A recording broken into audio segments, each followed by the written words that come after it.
Բարի օր, հարգելի, այո, հարգելի հայրենակիցներ, գտնվում եմ հիմա Գյումրիի օդանավակայանի հարակից տարածքում, այստեղ ժամանում են Մոսկվայից ինքնաթիռներ և տարբեր ազգություններ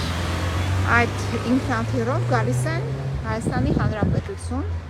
իջնում են Շիրակի դաշտում ինքնաթիռները,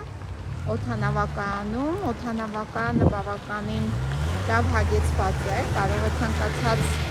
տիպի ինքնաթիռ ընդունել, բայց հետաքրքիր է, որ ուզբեկներ և տաջիկներ են գալիս։ Հիմա արդեն այս մեքենան, որ ինձ պետք է տեղափոխի Երևան, համալրեց իր նաև ուղևորին, հիմա ես եմ նստում եմ, որպեսզի մեկնեմ Երևան։ Ուզեցա ուղղակի ձեզ ցույց տալ կիսվել, որ նաև Գյումրիի օդանավակայանը գործում է, բավականին եռուզեռ կա այստեղ։